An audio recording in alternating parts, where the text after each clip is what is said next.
God, I bless your name. You are the greatest. God, you are the one who keeps each and every one of us alive today. It's not by our power, it's just by your grace. I worship you, God. Thank you for everything you've done in my life. Thank you for everything you've done in our life. Thank you for everything you've done in everybody's life. Thank you, God. You are almighty. We praise your name all the time. Thank you very much, God, for everything you are still going to do in our life. Thank you, God. God, please encourage other people to always worship you. Encourage other people to praise your name. You are the Almighty God. When people hear me talking, they actually gonna think, wow, DJ Ali, you don't change, something don't happen to your life. Trust me. I want you to trust me. I'm still the same. It's just, oh God, it's just, I took time to find God. Wasn't easy. To find God is not even easy, I'm telling you. If you think it's easy, well, I can't say you're wrong. That's your experience. If you think it was easy for you to find God, I'm happy for you. The bottom line is you still find God or Allah. There's something most people get wrong, which me, I just think about it and believe in what I think is right. If you get what I'm saying. Okay.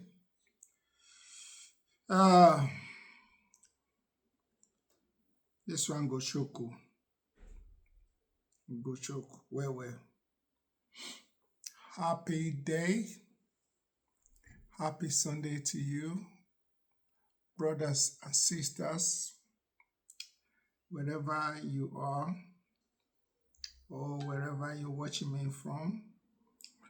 Some of us may be watching me from the Western world, while others may be watching me in their own country, whether developing, as many people call it, or any country that you are based. That's what I would like to call it. Yeah. It's not all of us that believe in God. And it's your right to believe in whatever you want to believe. Nobody is forcing you to believe in God. Let's get that one straight. It is your choice. You choose who you want to believe. In some countries, I'm not going to mention the country, they worship cow as their god. While some people, they are Buddhist. We all have the right to be whoever we want to be. Trust me. I don't see myself as one of those people that we force people to believe in a certain or a particular religion. Trust me, I'm not like that. I'm the type who will say, okay, whatever you believe is your belief. That's it. You don't have to force people to believe a certain religion. But what I will do is, I will actually try to encourage you to believe in or put your heart into whatever you believe. Does that make sense?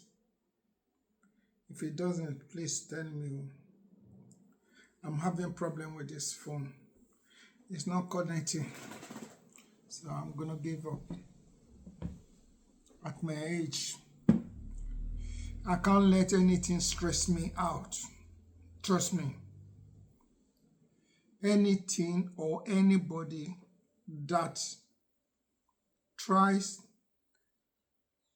to stress me, I will cut that person off my life, because I've got to a stage in life that I protect my mental health. When I say that, first of all, let me introduce you to this. If you liked eating healthy, you understand?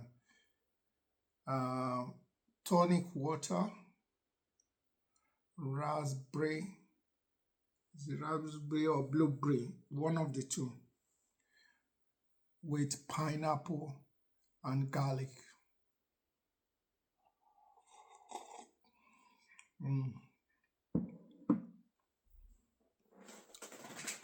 That's my own milkshake, home milkshake. You understand?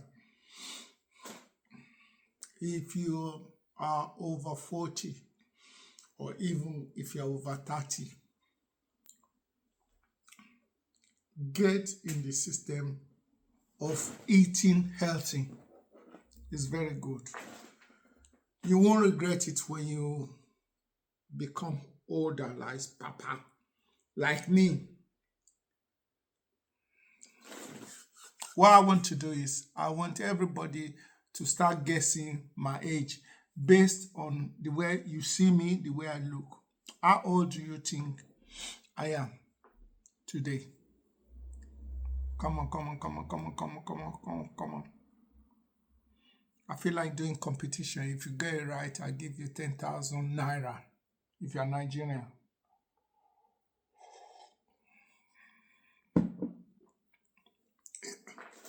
But in UK, I will give you £5 if you guess my age.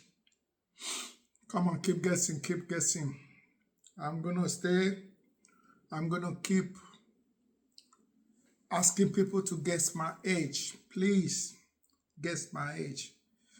After 5 minutes, I'll start talking about something else. I haven't got too much time to spend on social media. Even though I'm retired, I'm on pension now. Okay, I've given it away. Pension. When people hear pension, they know you are an old person. When people hear retired, they know you are an old person. I remember saying to someone the other day, I said, the person asked me, "Hi, Ali." Yeah, I just met the person. And the person asked me, "Oh, what do you do?" I told him or her, I'm a pensioner. I'm retired. Which is the reason why I've come here today. I'm not going to be long. I'm just going to tell you, hi, good morning, Martin Gardner. How are you? My boss for life. Yeah. So, as I was saying, guess my age, and then this person I just met, yeah, she's not a lover. Oh, before you start your suspicion brain, she's not a girlfriend, she's just a friend, and I've known her for years, you understand? So actually I haven't known her for years. I just met her. I met her somewhere. I'm not gonna mention where we met. Anyway, then she said, wow, you're too young to be retired. You're a young man, you look young, blah blah blah. I said, well, thank you. That's all I can say. Thank you. Because you are flattering me and I'm blushing for that. But the fact is that I am retired and I'm happy to be retired because, do you know, one good thing that I fancied about being unemployed now, one thing I fancy now, to be a retired man. One thing I fancy to be a retired DJ. If you know me, you will know.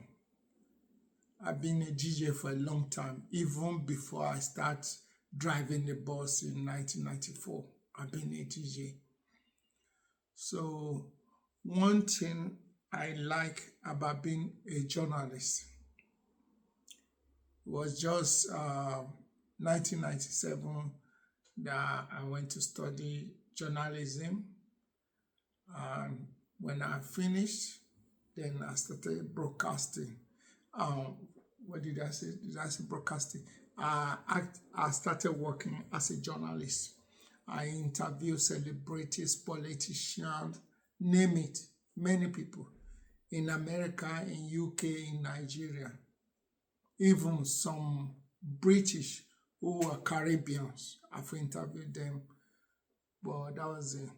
So the point I want to make today, which is the reason why I'm here today, is to say to everyone that, do you know, when I was working, average job that I was doing in a day would be 2. Think about it. Average. Remember I mentioned DJ? I was a video man or cameraman, if you like. I was a photographer. I've mentioned DJ. I was a radio presenter. I was a bus driver. I was a kids entertainer. You understand? And also, I was an MC.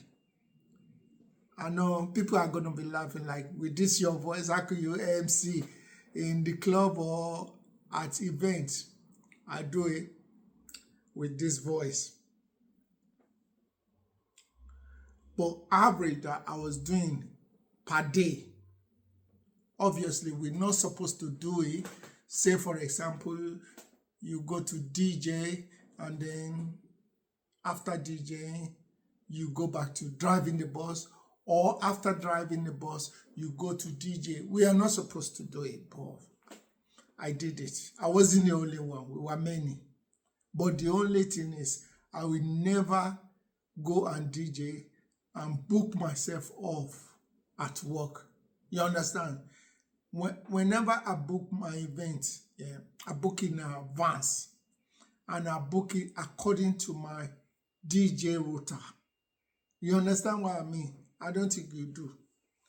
Like, I will book my event for the day that I will not be driving the bus, or I will book it for the time that I would finish driving the bus, or basically on my day off. Yeah, we do have day off. Sometimes we have long weekend, like 4 days off, and sometimes it's just 2 days in a week as a bus driver. So that's what I was doing. But the point I want to make is today I am happier than I was when I was working, because I realized that working, doing all these jobs was stressful. I'm not going to lie to you. I had BP, blood pressure. Trust me, I had blood pressure, high blood pressure. I had it because it's not easy for one person to be driving the bus, to be DJing, to be MC, to be radio presenter, to be whatever. And at the end of the day, remember, I'm a father as well to 2 lovely children. You understand? To combine all together, even I remember one time,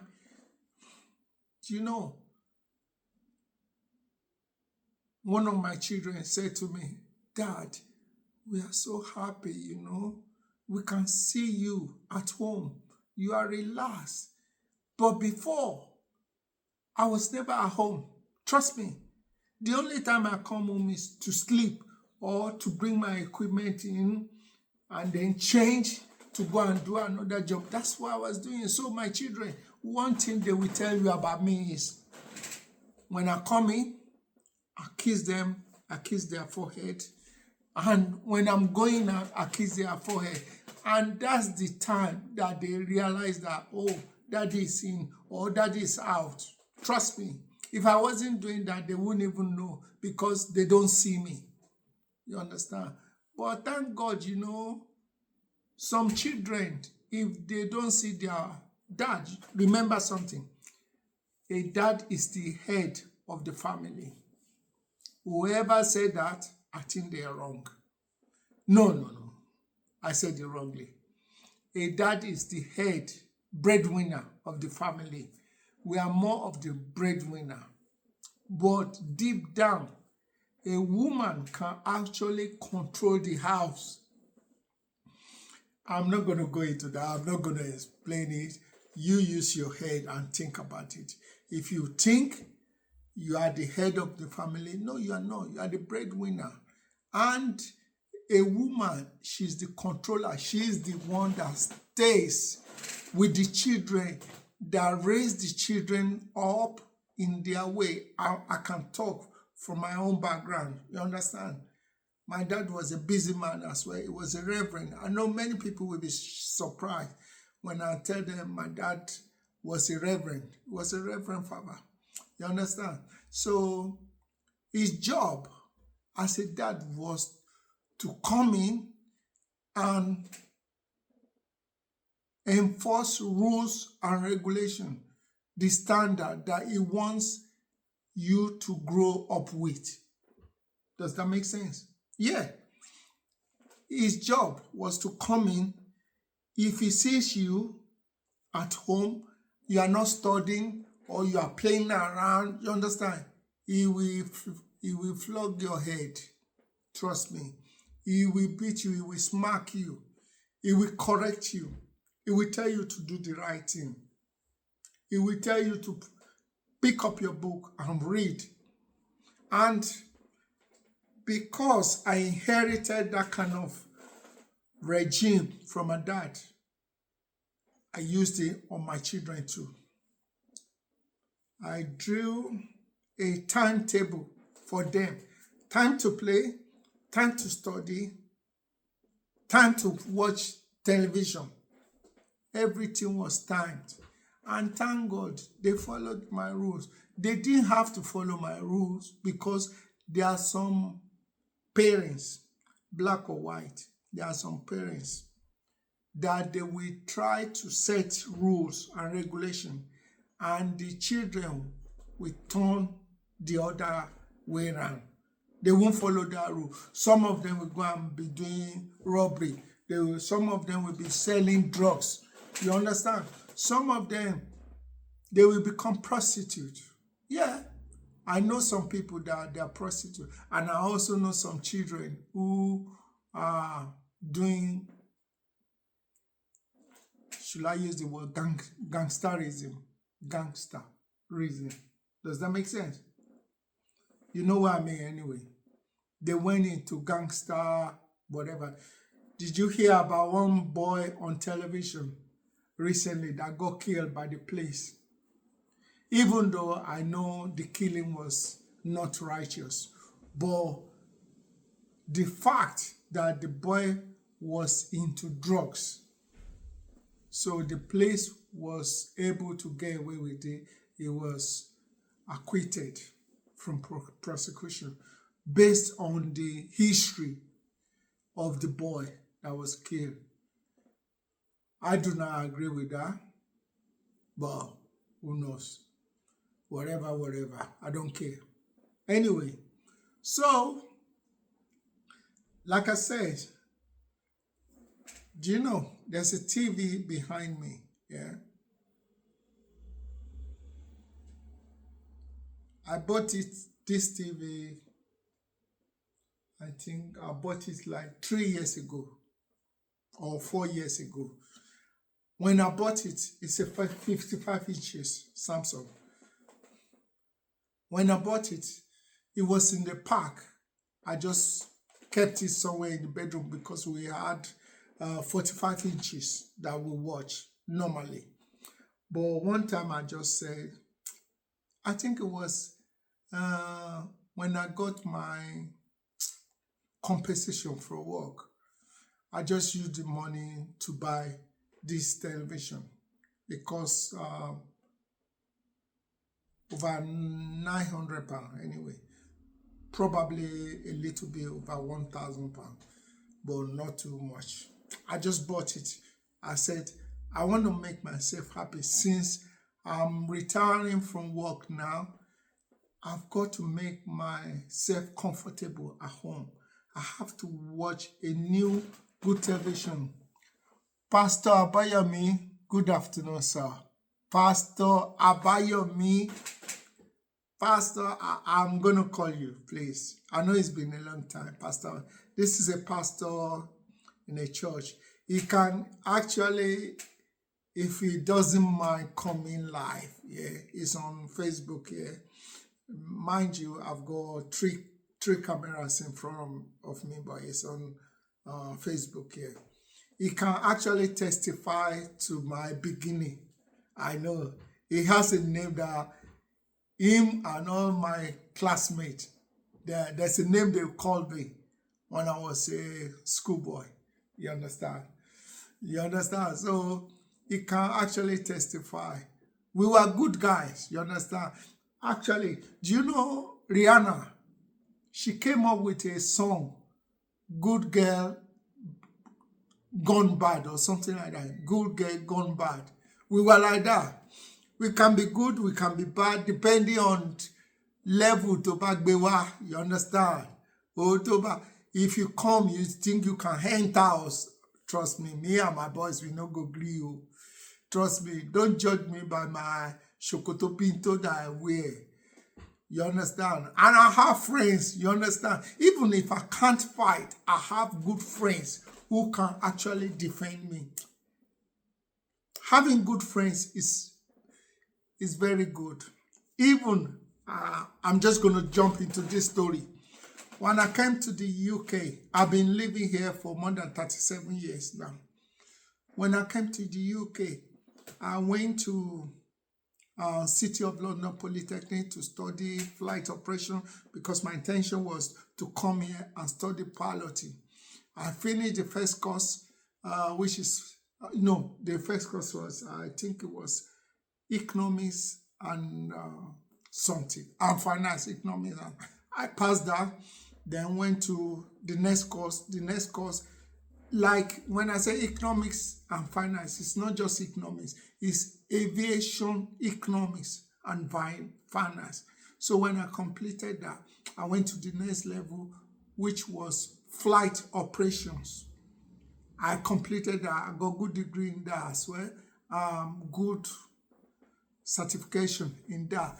Then I wanted to go and study private pilot license. And me and my SAPA. Do you know what SAPA means? SAPA means suffering. When you haven't got money, poverty. You understand?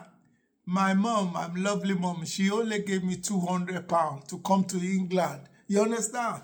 She didn't think I would be paying house rent. She didn't think I would be buying food or something. She just gave it to me to go on, help yourself. And as a wise boy, wise Omo Yaladura, I used my same senses. When I came here, I started working, hustling. So I started working like cleaning job. My first job was a cleaning job. Actually, let me shock you.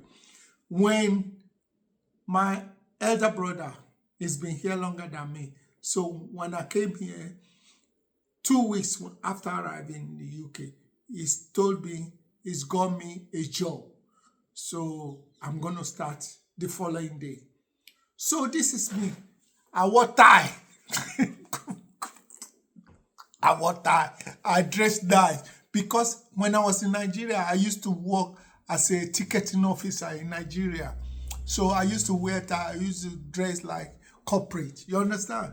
So when they told me that they found me a job, yeah, so I wore tie. They took me there. I'm not going to mention the name of the company I went because of whatever. I'm not going to mention it. But what I will say, it was a radio station in the UK, mainstream radio station in the UK here. So when I got there, the supervisor welcomed me and allocated my job to me. So, and asked somebody to take me to do my job. You're not going to believe it. The person that took me to where I'll be working, she took me to a toilet. I'm telling you, toilet. And then she explained to me, you have to clean the toilet, you have to clean the sink, you have to mop the floor. She explained everything. Do you know? So she said, you got 30 minutes to do that. I'm not going to lie to you. I just stood there and I was crying. Why was I crying? I was crying thinking that, oh my God, I don't know how to clean toilet. I've never cleaned toilet before in my life. Where I come from in Nigeria, we had housemates who cook. We had housemates who cleaned the floor. We had housemates who cleaned the compound. Even we had housemates that would even clean my own room. You understand? I didn't know how to do that. So I stood there. I was just crying. Then the supervisor came to see me. She was a white woman, old lady. Yeah, old lady.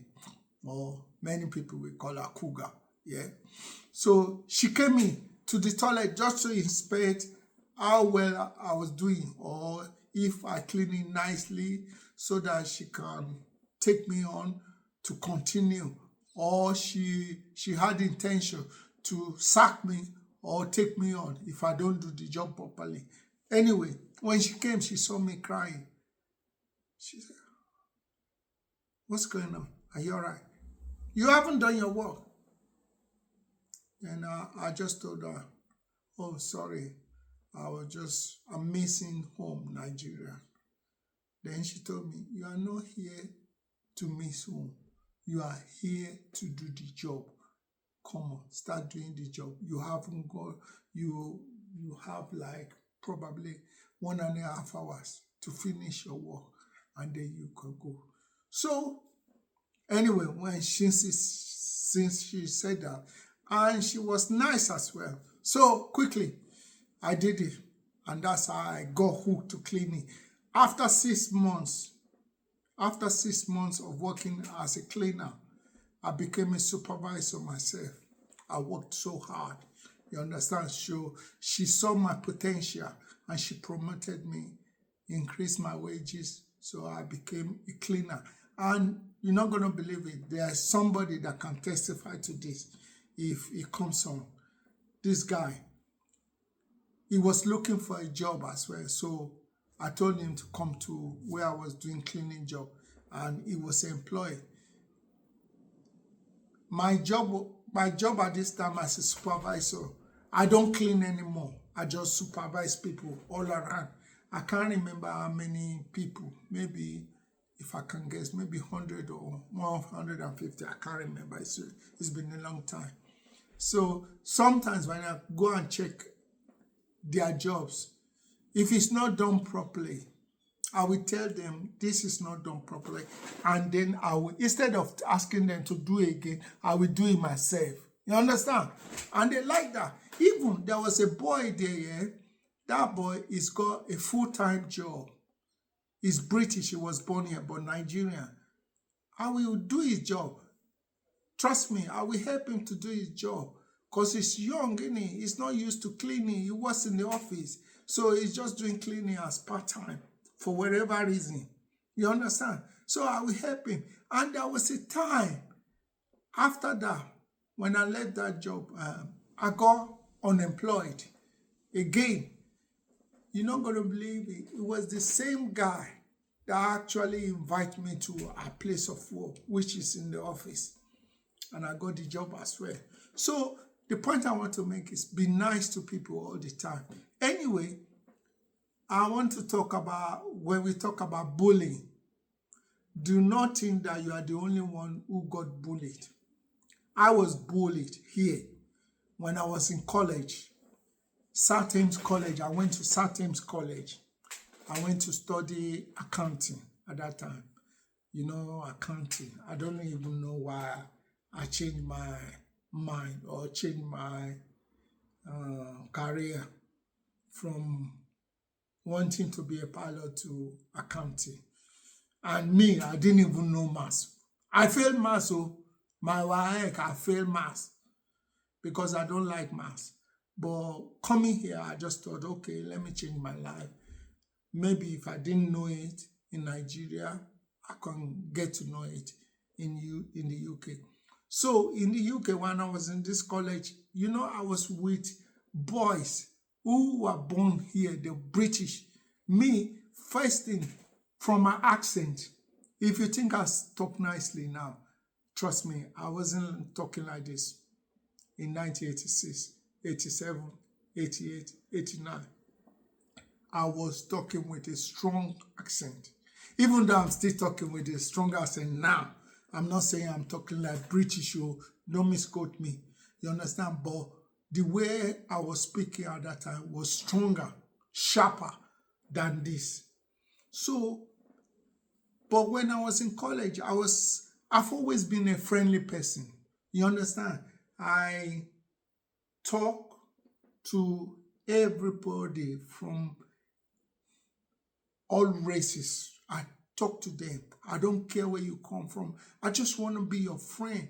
And that's something that my dad impeded. I don't know how to say that word. That's why I inherited from my dad, because my dad rented his apartment to foreigners, white, black, Ghanaians, Fulani, Yoruba, Igbo. You'll be surprised that if I tell you that I used to speak Igbo fluently when I was in Nigeria. I copied it, or I learned it from the tenants' children. These tenants' children. Did I say that right? Yeah, tenants' children. They were my friends. So they would tell me, Kedu, something like that. Kedu Kodu, Anameje Party, Echi, Igezumaga. Stuff like that. I was speaking Igbo fluently. But now, because if you haven't spoken Igbo for a long time, it just disappears. You understand? So, I mingle with British boys, but I did not know their culture. I did not know that they do this in UK.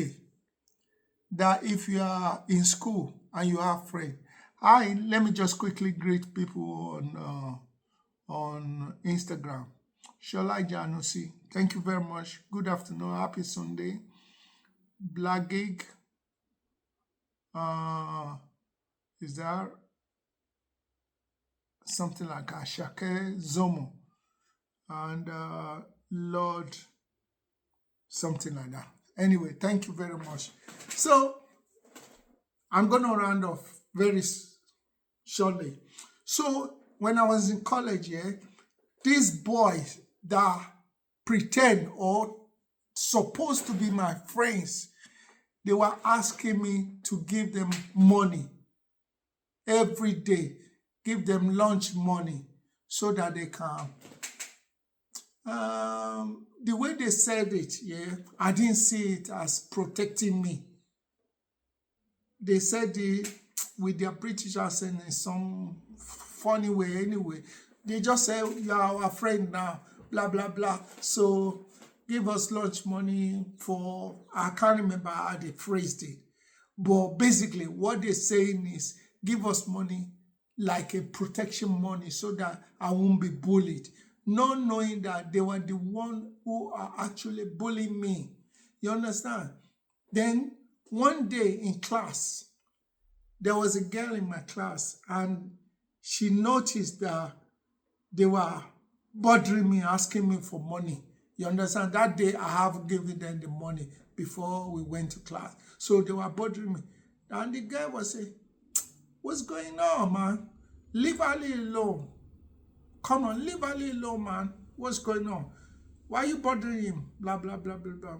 So I just told her, I said, that's what they do to me all the time.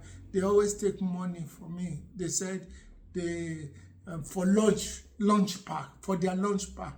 So this girl, she said to me, okay, when it's break time, come out with me.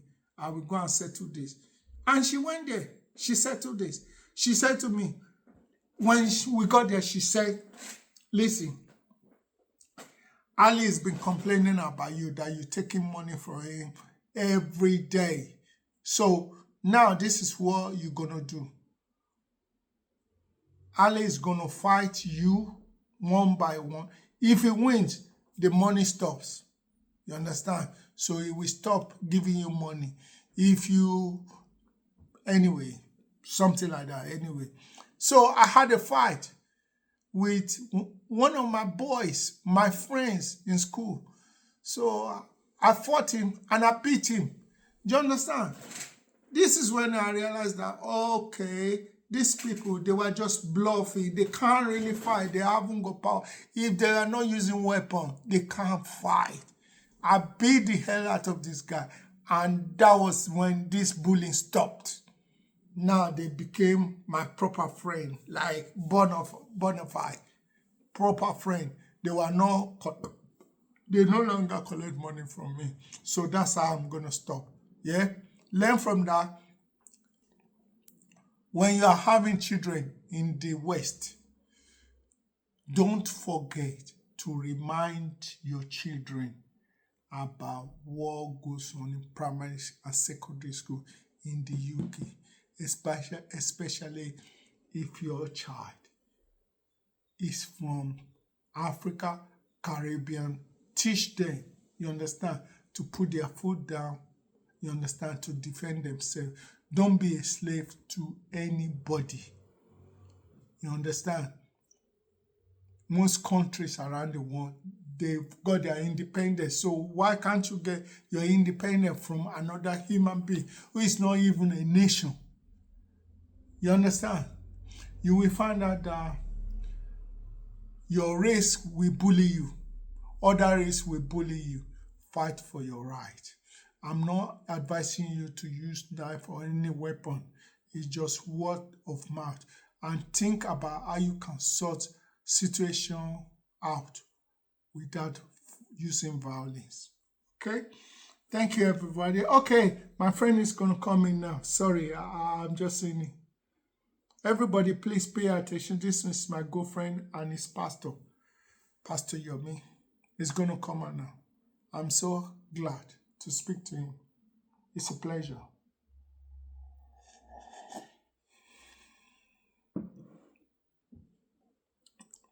Pastor Yomi, are you there? I'm trying to invite you on. Pastor Yomi is a good friend of mine.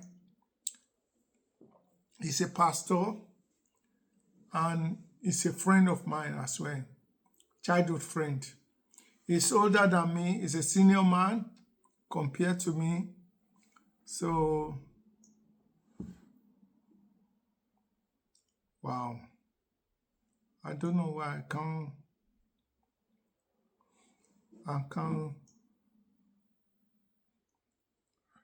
Pastor Yomi, if you can, please try and invite yourself, please. I want you here to testify to my childhood. Trust me. You know a lot about my childhood. Okay, connection failed. I don't know why the connection is failing. Pastor Yomi Aminu, that's why I call him. With due respect, he's older than me, but he doesn't mind.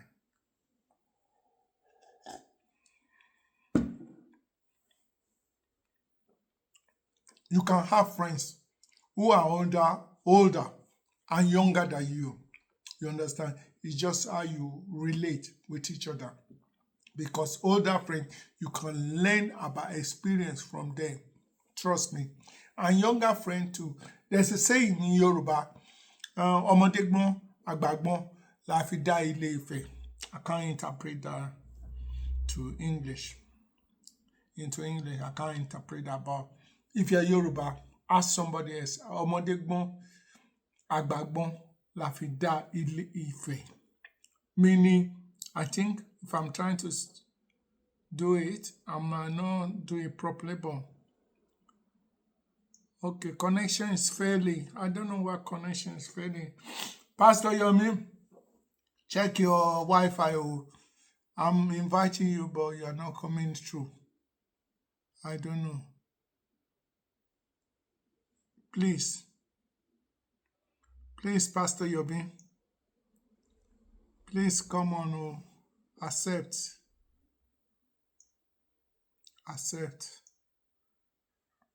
Pastor Yomi, I hope we can have you now.